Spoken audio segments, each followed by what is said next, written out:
We cannot live without hope.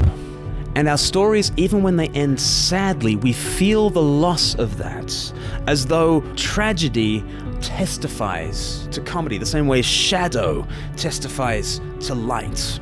And if you can start to believe that, you can start to believe in the ultimate redemptive story.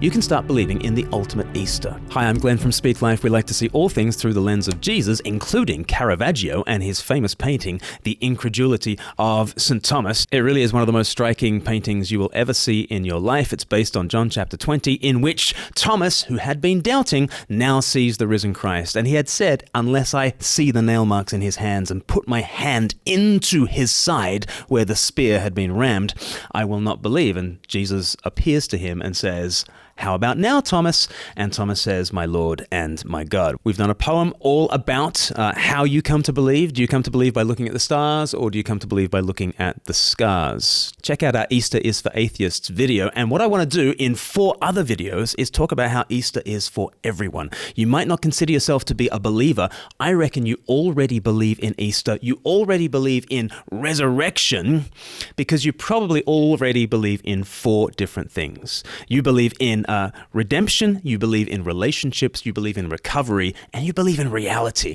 And here's my contention. I say that all those things have an Easter shape to them. They have a death and resurrection shape to them. And actually, the world that you inhabit is already an Easter-shaped world. You might think to yourself, I'm not sure I can believe in the resurrection of Jesus of Nazareth. I think you're living into a resurrection kind of narrative, a narrative that makes no sense without the reality that Jesus has in fact risen. So I want to show you how you are already a believer in Easter to some degree, and to show you how that belief actually makes sense, because I think Jesus rose from the dead. So video number 1, we're going to talk about redemption. And at that point, we're talking about the story arc, the redemptive story arc. You know how stories go, don't you? Joseph Campbell summarized for us the hero's journey, in which the hero leaves the known space and voyages out into the unknown. And usually there's a guide, like a Yoda figure or somebody, who will help you to battle with the forces of evil, and they are far too big for you, and there's a death moment. But then somehow there is a eucatastrophe, what Tolkien spoke about. There is an unexpected turn of events that is a good catastrophe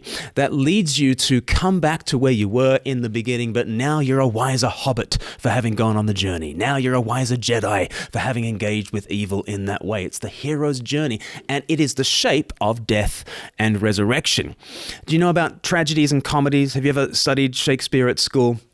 I remember at high school, my teacher would teach me about, Shakespearean comedies, and they would tell me, at this point, Puck is making a joke in Midsummer Night's Dream, and I would just write down in my exercise book, Puck is making a joke. Apparently, I didn't laugh. The teacher didn't even laugh, but we knew that it was a comedy. How do you know that a Shakespearean comedy is a comedy? Because at the end of a Shakespearean comedy, there is a wedding, or sometimes 2 weddings, or sometimes 4 weddings.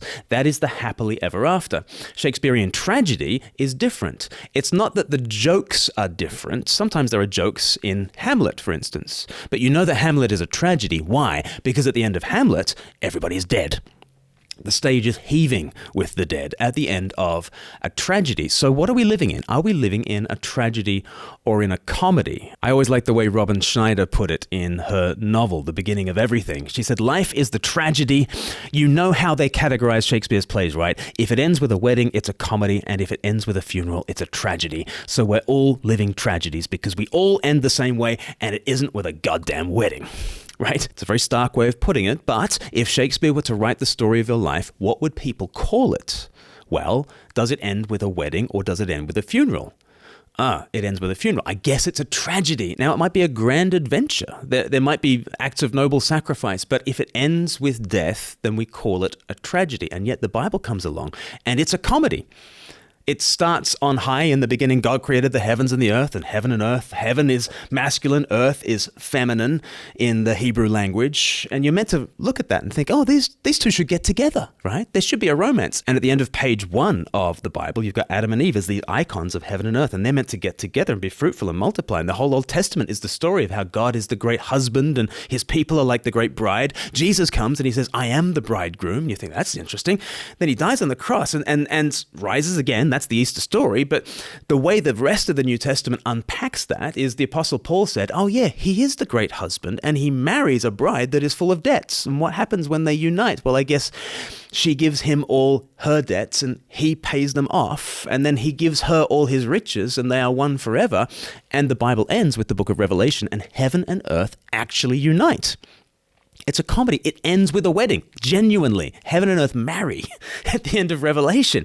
And I don't know what you want to do with that, but one thing you can do with that is plug your tragic story into a broader story that has a redemptive arc in which the hero has come to turn our tragedy into his comedy, to take our debts and give us his riches, to take our sadness and give us a song at the end of all things.